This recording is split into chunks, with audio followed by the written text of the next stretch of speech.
Bismillahirrahmanirrahim. Assalamualaikum warahmatullahi wabarakatuh.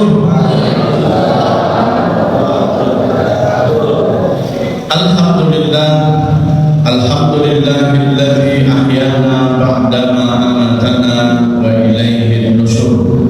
Asyhadu an la ilaha illallah wahdahu la syarika lah wa asyhadu anna Muhammadan abduhu wa rasuluhu la nabiyya ba'dah. Subhanaka la ilma lana illa ma 'allamtana innaka antal alimul hakim.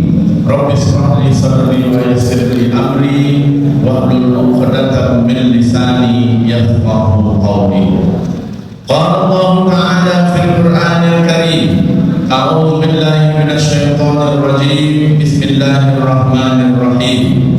Ya ayyuhalladzina amanu taqullaha wa qulu qawlan sadida yuslih lakum a'malakum wa yaghfir lakum dzunubakum wa may yuti'illaha wa rasulahu faqad faza fawzan 'azima. Shadaqallahul 'azim. Ketua Pengurus Masjid Asy-Syakir yang berhadir beserta jajaran yang sama-sama kita hormati, Ketua Yayasan beserta pengurus yayasan, orang-orang tua saya, alim ulama, cerdik pandai, tokoh masyarakat, bapak-bapak, kaum ibu, jemaah yang insyaallah kita semua orang-orang yang dimuliakan oleh Allah Subhanahu wa taala. Amin. Bersyukur kita kepada Allah dengan mengucapkan lafaz alhamdulillahirabbil alamin. Allah masih memberikan kepada kita nikmat. Apa nikmat yang Allah berikan kepada kita Bapak Ibu? Nikmat dapat beramal ibadah. Apa amal ibadah yang kita lakukan? Salat subuh berjamaah. Sebelumnya Bapak Ibu bisa melaksanakan i'tikaf dalam rangka menyongsong, dalam rangka mengharapkan datangnya Lailatul Qadar itu ibarat tamu agung. Tamu agung, orang hebat datang dari Jakarta, naik pesawat bisnis Garuda, sampai di Bandara Sultan Syarif Qasim. Tamu agung tadi ini tak lewat jalur penumpang biasa, dia lewat jalur VVIP, very very important person, lewat lancang budi. Penyambut tamunya sudah banyak. Ada yang memakai pompa, disambut tamu agung dari pompa, digelar karpet merah, pakai tepuk-tepuk tawar, pakai bunga, pokoknya disambut meriah. Maka itulah ibarat Lailatul Qadar itu, tamu agung yang datang. Nah, ketika tamu agung tadi turun, tidak semua penyambut tamu tadi disapa, dilihat, disalami oleh tamu agung. Tidak semua penyambut tamu tadi yang didatangi rumahnya oleh tamu agung. Lalu siapa yang dilihat, didatangi, disalami, disapa oleh tamu agung tadi? Tentu orang yang memang sudah betul-betul siap menyambut tamu agung. Apa maksud Ustaz? Lailatul Qadar itu datang menyapa kepada orang-orang yang memang sudah betul-betul siap dari 1 Ramadan sampai 30 Ramadan dengan memperbanyak amal ibadah. Maka mudah-mudahan kita adalah orang-orang yang disapa, didatangi oleh Lailatul Qadar. Insyaallah. Apa tanda orang yang dapat Lailatul Qadar? Ada perubahan.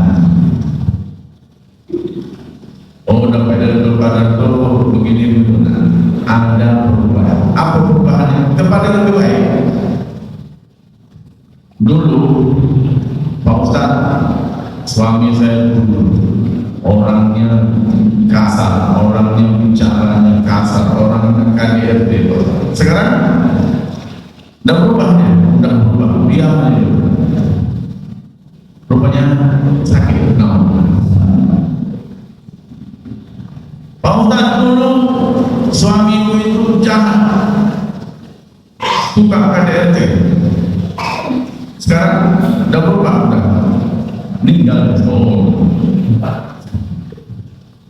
Pak Ustadz, dulu si anu itu sebelum dapat apa dia pelit kedekut, asal nyumbang itu 2.000, sekarang 2.500. Itu ada perubahan. Kalau kami sudah ada perubahan, apa perubahannya?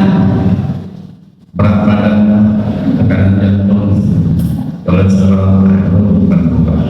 Apa maknanya perubahan kita itu kepada arah yang lebih baik? Itulah yang dimaksud orang yang mendapatkan jalan perubahan.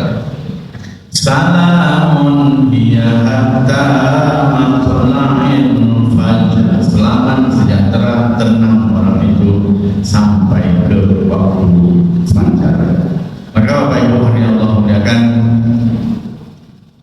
Ramadan akan segera berakhir. Apakah besok pagi kita 1 Syawal atau hari Sabtu? Kita ini kan jamaah, dia ada imam, ada jamaah. Jamaah ini mengikut imam. Kata imam, Idul Fitrinya nanti hari Jumat kita ikut. Jangan pula jamaah yang menentukan Idul Fitrinya kapan. Jadi kita ikut aja. Kata satu hari rayanya hari Jumat kita ikut. Kata pemerintah hari rayanya hari Sabtu kita ikut. Kalau kata kedua-duanya kita sepakat hari Jumat Idul Fitrinya, ya ikut saja, tak ada masalah. Maka kita sifatnya jemaah.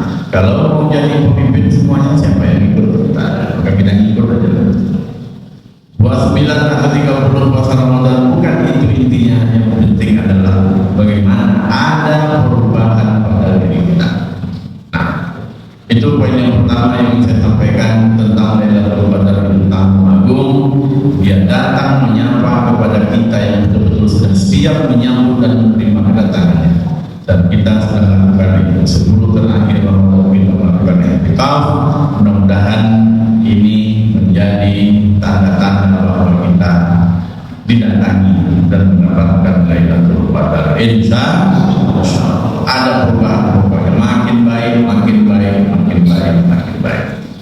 Nah, kalaulah menengok, menimbang, menilai amal Bapak Ibu sekarang, itu saya rasa sudah banyak. Puasa, baca Quran, sholat berjamaah, sholat tahajud, infak, sedekah, udah banyak. Ibarat pohon tadi tumbuh, akarnya sudah menghujam ke tanah, sudah kuat akar, batangnya kokoh besar, muncul cabang, ranting, daunnya banyak, rimbun, muncul bunga tadi berubah menjadi putih, putih tadi berubah menjadi buah, buahnya belum besar, buahnya ranum, sudah siap untuk dimakan. Begitu juga amal Bapak Ibu sudah banyak. Tapi ketika buah tadi ingin Bapak makan, Bapak petik, Bapak buka kulitnya, Bapak belah, Bapak makan. Sebelum Bapak makan, Bapak belah. Ketika Bapak belah, aduknya busuk, tak bisa terbuang, tak bisa dimakan. Begitulah ibaratnya amal kita nanti Bapak Ibu yang banyak nampak tertulis, tapi ketika dilihat rupanya amal itu tak berbekas. Ini yang disebutkan oleh Allah dalam Al-Quran dalam surah Al-Furqan ayat 23. A'udzu billahi minasyaitonir rajim. Wa qadimna ila ma 'amilu min amalin.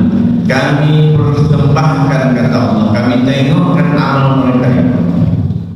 Faja'alnahu haba'an mansura. Lalu kata menjadikan amal mereka itu seperti debu yang ditiup angin. Amal dah banyak, tapi ketika mau dilihat tipu angin, tombak hilang tak berbekas. Buah tadi sudah banyak, sudah ranum. Ketika bapak makan, bukan mau dimakan, rupanya ada blender busuk dengan tumpah. Apa yang ingin saya sampaikan kepada kita kan? Mari kita jaga amal kita, jangan sampai dia hilang, jangan sampai dia rusak. Apa yang menyebabkan virus? Apa yang menyebabkan hilang amal kita itu? Virus apa yang menyebabkan hilangnya amal itu? Itu yang akan kita bahas ini. Kalau ada, mari kita buang, kita sampaikan. Tapi kalau sudah memang tak ada, kita hindari diri kita dari hal-hal yang seperti ini. Sebelum kita sampaikan, jadikan apa yang disampaikan oleh Ustaz itu sebagai kaca cermin. Bahasa kampung awak kaca cermin. Apa guna kaca cermin?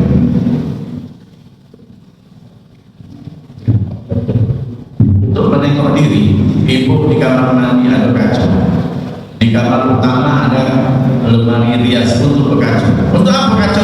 Menengok diri. Lara komoda atau lalu jilbab atau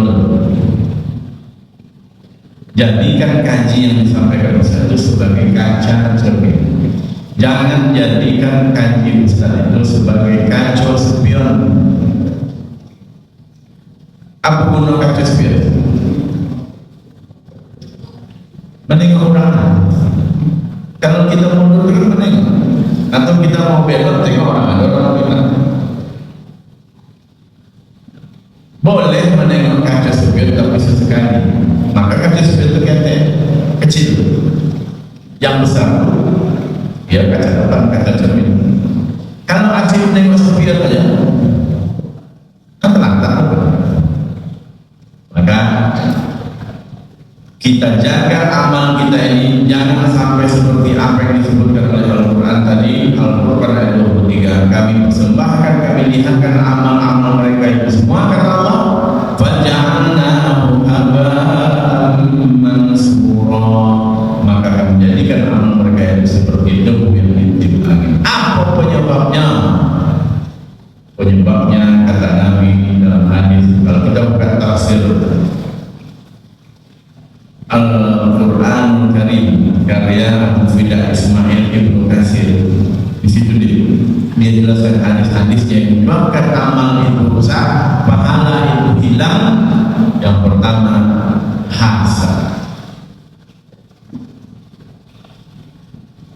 Kalau kita punya penyakit hasad hari ini, maka tadi saya katakan kacau cermin. Apa hasad terusat? Bahasa Arabnya iri dongki. SMS ke ibu, senang menengok orang lain susah, susah menengok orang lain senang. Dalam ilmu agama kita, hasad itu karahatun nikmah ala mun'ami alaih, benci kepada orang yang diberi nikmat atasnya. Bahasa Arabnya tak senang orang lain dapat nikmat. Kalau kita benci orang mendapat nikmat, yang memberi nikmat siapa? Allah. Berarti kita juga ikut benci, bukan kepada orang yang dapat nikmat, tapi juga kepada yang memberi nikmat. Luar biasa. Kalau kita punya rasa seperti itu baru 50%. Bagaimana dia bisa menjadi 100%? Kita ingin nikmat yang ada pada orang itu hilang dari diri dia, pergi dari diri dia. Apa 100%? Maka jadikan kaji yang kita sampaikan maksud ini kaca cermin. Kalau ada sifat itu pada kita, kata Nabi,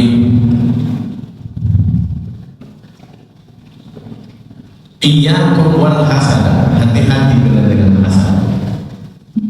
Innal hasada, hasad itu Yakulul hasanat, memakan seluruh kebaikan, kebaikan puasa, kebaikan sholat, kebaikan haji, kebaikan umrah, kebaikan sedekah, kebaikan baca Quran, kebaikan yang Bapak Ibu lakukan itu yang perlu dimakan oleh hasad. Karena yakulun narul khataba, seperti api yang memakan kayu bakar. Kayu api dimakan, kayu bakar dimakan oleh api. Pertanyaannya, kenapa Nabi mencontohkan hasad itu seperti api memakan kayu bakar? Mencari kayu bakar di Mekah itu, di tanah Arab, tanahnya tandus, kering, bebatuan, panas, payah untuk tumbuh-tumbuhan. Kalau mau tumbuh juga tumbuhan, ini batang kurma, tengok di bawah ada keran, otomatis sudah disetting sekali sejam keluar sendiri air, banyak otomatis. Begitulah saking susahnya. Tapi kenapa Nabi mengatakan seperti api memakan kayu bakar? Di sana aja susah mendapatkan kayu, kecuali topeng awak. Kalau topeng awak, kalau iklim tropis, kayu banyak. Dulu awak kete-kete sedang main panggil mak. Nah, tolong carikan mak kayu belakang sebentar, mak mau masak mata air. Oh iya, sebentar kan sama-sama ada sekopi kayu bakar. Mana ingin berlaku? Karena kita yang mau dulu. Apa maknanya seperti api memakan kayu bakar? Susah mencari kayu itu. Artinya apa? Susah awak menahan kantuk, podih mantul menahan kantuk, podih mantul membaca Al-Quran, mendilit perut menahan lapar, sakit kerongkongan kita menahan haus, capek badan kita duduk lama, berdiri lama sholat. Begitulah capeknya kita mengumpulkan amal itu, seperti kita mengumpulkan kayu api. Nah, terkumpul kayu bakar tadi, kayu api tadi, timbul api hilang. Karena apa? Hasad tadi. Api memakan kayu-kayu berubah menjadi bara, bara berubah menjadi arang, arang berubah menjadi abu, timbul angin hilang, tak berbekas.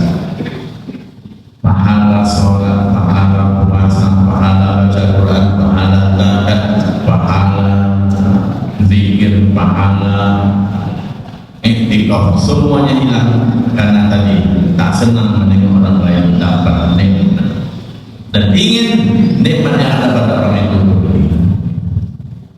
Maka bahaya hasad itu, hasad itu bahaya. Tapi yang lebih bahaya lagi, orang yang tak sadar kalau dirinya pernah hasad. Sakit gula itu bahaya, diabetes itu bahaya. Tapi lebih bahaya lagi kalau orang itu tak sadar dirinya pernah sakit gula.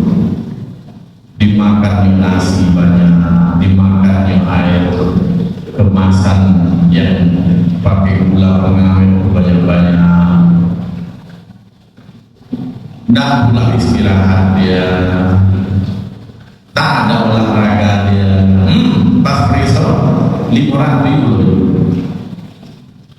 Gula itu bahaya, tapi lebih bahaya orang yang tak sadar bahwa dia kena. Hasad itu bahaya, tapi lebih bahaya lagi orang yang tak sadar bahwa dia kena. Lalu apa cara untuk mengatasi hasad itu? Yang pertama, kalau ada orang dapat nikmat, kita ikut senang. Dapat nikmat dia, alhamdulillah, syukurlah, dah baik saja. Syukurlah dapat dia jabatan, syukurlah dah lama dia mau dapat anak, dah lama dia mau dapat cucu, syukurlah. Udah lama dia mau dapat menantu, datang menantunya, alhamdulillah.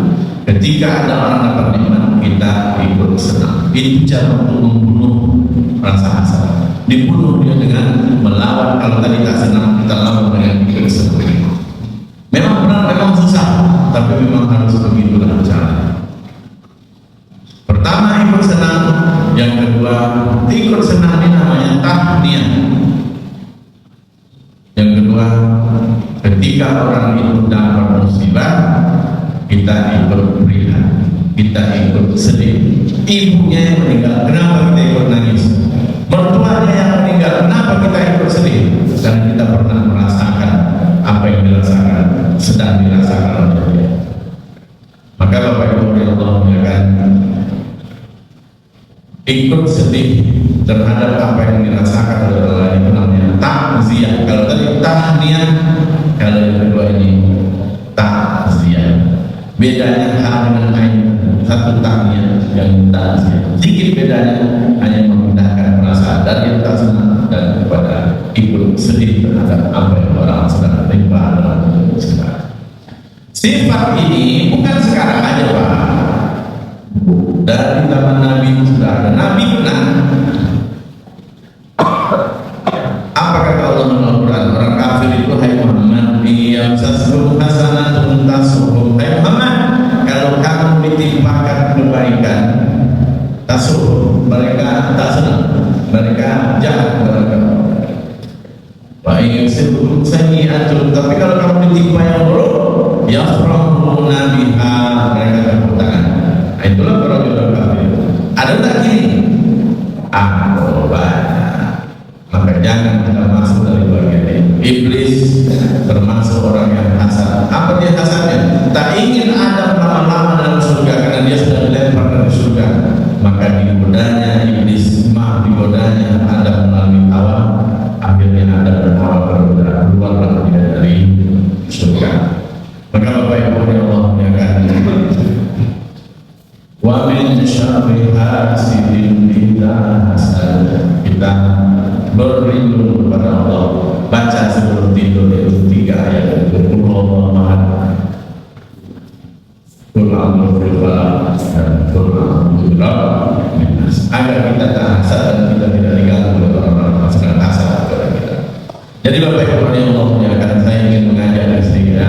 Bapak Ibu sudah lelah letih beribadah sampai malam yang ke-29 ini, hari yang ke-29 ini. Jangan sampai amal kita itu tadi hilang, debu ditiup angin tak berbekas. Kata apa? Ada kita simpan hasad. Caranya orang dapat nikmat kita ikut senang, orang sedih kita ikut berhenti. Insyaallah. Bahaya hasad itu hilang amal dari keluarga. Tapi lebih bahaya lagi kalau kita tidak sadar bahwa kita sedang hasad kepada orang lain. Yang kedua, apa yang menyebabkan amal kita itu hilang? Kata ulama yang disimpulkan dari hadis-hadis Nabi dalam tafsir Ibnu Katsir itu riya. Riya berasal dari kata bahasa Arab ro'a. Ro'a artinya melihat. Al-amalu bi ajlin nas, beramal karena manusia, mengharapkan pujian manusia, riya. Al-amalu, beramal dan kita tak jadi beramal karena takut dibilang riya, syirik. Ada yang boleh berpuasa? Ada. Kalau yang sholat di rumah, ibu copet Al-Fatihah satu nafas, kemudian rukunya macam ayam bersumpur ya. Tapi kalau sholat di masjid, lama. Tapi ada pernah orang, bapaknya pernah ada ke masjid, Pak, saya menjaga hati saya, biar saya tidak dibilang ria, maka saya tidak masuk masjid. Syirik. Loh, kok bisa dibilang syirik, Pak? Karena kalau kita tak jadi beramal karena takut dibilang ria, itu syirik. Bingung saya puasa. Begitulah kata ulama menyimpulkan. Lalu bagaimana caranya agar kita tidak dikatakan ria? Karena kalau kita ke masjid pasti ada ria. Kalau kita tak jadi beramal, datang dengan riya, syirik pula. Kata ulama, luruskan niat. Inna sholati wa nusuki wa mahyaya wa mamati lillahi rabbil alamin. Tak ada cara lain. Karena godaan setan itu pasti alladzi yuwaswisu fi sudurin nas. Dia akan membisikkan terus. Ke masjid kita dibisikkan ya. Aku harus yang untuk anak pasti. Lalu ada godaan lagi pemikiran kita yang saya ngapur itu maksudnya juga dibilang riya. Jadi juga masjid nanti kita akan masuk masjid. Syirik, maka caranya bersihkan niat lillahi rabbil alamin, mencari ridha Allah. Allahumma inni as'aluka ridhaka wal jannah, ya Allah, aku cari ridhamu dan harapan surga. Insyaallah. Dua, yang ketiga, apa amal perbuatan yang dapat merusak dan menghilangkan amal pahala amal kita? Yang ketiga, al-kibru. Apa al-kibru? Sombong. Ada sahabat mengadukan sahabat yang lain kepada Rasulullah SAW. Dia menceritakan sahabat ini kepada Rasulullah. Dia bertanya, ya Rasulullah, ya si fulan itu ngapain? Pakaiannya bagus, kendaraannya bagus, sendalnya bagus, alas kakinya bagus, perhiasannya bagus. Apakah orang ini sombong ya Rasulullah? Lalu apa jawab Nabi? Innallaha jamil yuhibbul jamal. Allah itu maha indah dan dia menyukai keindahan. Ini bisa dijadikan dalil oleh ibu nanti. Ibu boleh baju raya lancar, ibu boleh perhiasan lancar. Protes apa? Kenapa boleh itu mahal banyak dia? Bang, Allah itu menyukai keindahan. Tidak jadi begitu. Lalu yang sombong itu apa ya Rasulullah, kata sahabat tadi? Yang sombong itu kata Nabi, batarul haqqa, orang yang menolak kebenaran. Al-Quran disampaikan Ustaz, hadis Nabi disampaikan Ustaz, pendapat ulama, fatwa ulama yang disampaikan, tapi diulang, tidak sesuainya benar. Menolak kebenaran. Jadi kita dapat definisi baru tentang sombong itu, bukan pakaian bagus, bukan kendaraan bagus, bukan perhiasannya bagus, tapi orang yang sombong adalah orang yang menolak kebenaran. Itu sombong. Mentang-mentang dia sudah sekolah tinggi, mentang-mentang dia ini dan sebagainya, tak mau dia menerima, itu yang sombong. Dan yang kedua, orang yang sombong itu kata Nabi adalah waqadun nas, menyepelekan manusia. Kalau suami menyepelekan istri, itu suami yang sombong. Sebaliknya, kalau istri tidak menghormati suami, itu istri yang sombong. Untuk contoh kecil, ketika suami menghargai kerja istri, kerja istri kan 24 jam. Dia dari mengusai pakaian kotor, mencuci, menjemur, ambil jemuran, melipet, sudah melipet, disetrika, sudah setrika, masuk ke lemari, pulang berapa jam? Kau tahu, saya tahu. Masak, ke pasar, semua pulang dari pasar, dibereskan pembelanjaan. Seorang suami dia menghargai, suami akan sayang kepada istri, akan sayang kepada suami. Tapi kalau tidak, berkecai, retak, tak baik pada negasi suami dan istri. Maka kita dapat berdefinisi bahwa orang yang sombong itu bukan orang yang petantang petenteng dengan pakaian, dengan perhiasan, dengan kendaraan, tidak. seperti gampang, tapi yang sombong ternyata orang yang menyepelekan orang lain. Nah, Bapak Ibu yang Allah muliakan, banyak lagi sebetulnya hal-hal yang menghilangkan amal, menghilangkan pahala amal kita. Tapi yang tiga ini adalah inti pokok. Karena kalau kita sudah menjadi orang yang ria, maka amal dosa. Kata Allah ketika di akhirat besok, ya Allah, mana catatan etikaf, mana catatan amal puasaku, mana catatan sedekah? Kata Allah, minta kepada orang yang waktu di dunia dulu engkau minta dipuji olehnya. Minta apa dosanya? Mana bisa? Orang punya susah, karena besok di akhirat kita masing-masing tak bisa kita minta kepada Allah. Maka saya katakan tadi, yang kita cari dalam beribadah itu adalah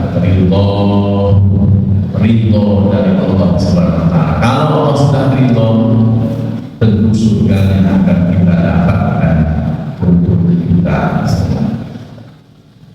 Tiga ini aja kita jaga. Pertama hasad, yang kedua ria, yang ketiga sombong. Maka insya Allah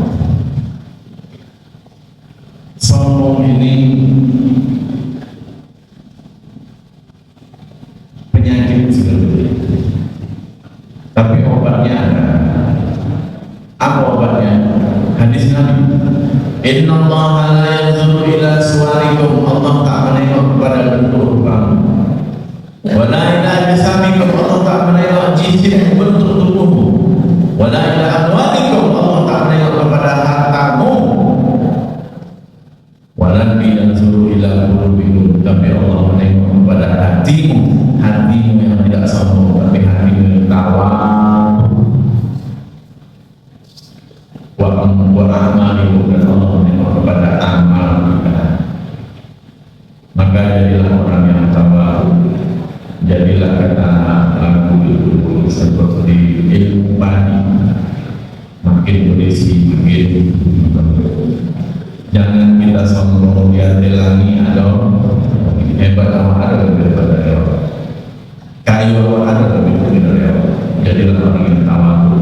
Karena itulah yang diajarkan oleh puasa itu, tanya itu tawadu. Bilal bin Abi Rabah hitam, kulitnya hitam karena dia orang Afrika. Orang Afrika itu kulitnya dua, pertama hitam, yang kedua hitam sekali. Tapi Bilal ini dijamin oleh Allah masuk surga. Karena apa? Hatinya tawadu adalah hati. Yang kedua, orang yang amalnya baik. Dia tukang muazin Nabi, tukang menyerukan sebenarnya di masa Nabi Muhammad SAW. Nah, kita jaga yang tiga ini, insya Allah dapat kita nikmati buah dari amal kita. Kita tengok, kita lihat, kita nikmati. Tapi kalau tak kita jaga yang tiga ini, haba mansura, dia seperti buah ranum memang, tapi kita buka lalu kita belah, rupanya berbulat, rupanya busuk. Amin. Jangan sampai sia-sia kita capek ibadahnya bulan ini, capek menahan lapar, capek tahajud, capek dengan ini dan itu, tapi rupanya di akhirat besok tak dapat kita nikmati buah dari amal kita. Inti dari Ramadan 30 hari atau 29 hari ini adalah ada perubahan. Dari sebelumnya kita tak baik menjadi lebih baik, dan mati kita di saat-saat ini, mati kita dalam keadaan mati husnul. Itu kita harus hidup di karena umat. Kalau mati ulama, Allah beri kita anak, Allah kasih kita pasangan hidup, Allah kasih kita cucu. Itu untuk apa? Pameran. Itu untuk menunggu menjelang mati kita. Nah, akhir ke mati nanti ya kita bawa 5: sholat, puasa, baca Quran, sedekah, zikir. 5. Harta kita yang banyak itu 3, yang kita bawa 5: sholat, puasa, baca Quran, infak, sedekah, wakaf, dan zikir. Yang lain tinggal. Tapi yang 5 ini akan hilang karena ada yang 3. Maka kita cegah virus hasad, cegah virus riya, kita buang sombong. Maka benar yang 5 itu kita bawa pulang kepada Allah Subhanahu. Mudah-mudahan puasa kita diterima oleh Allah Subhanahu wa taala, pahalanya untuk kita terima nanti di dalam akhirat nanti, karena dia bersih dari yang 3 ini. Insyaallah. Itu saja. Kalau ada sesi tanya jawab menjelang masuknya disuruh afdalnya kita ada sesi tanya jawab. Kalau tidak ada, kita istirahat menjelang masuk karena Bapak Ibu semuanya baru selesai iktikaf, masih lelah, ngantuk, capek, dan itu lumrah biasa karena memang kurang tidur, karena memang lagi semangat beribadah. Mudah-mudahan lelah dan letih kita ini dinilai ibadah di sisi Allah SWT. Amin ya Rabbal Alamin. Mas, ya silakan.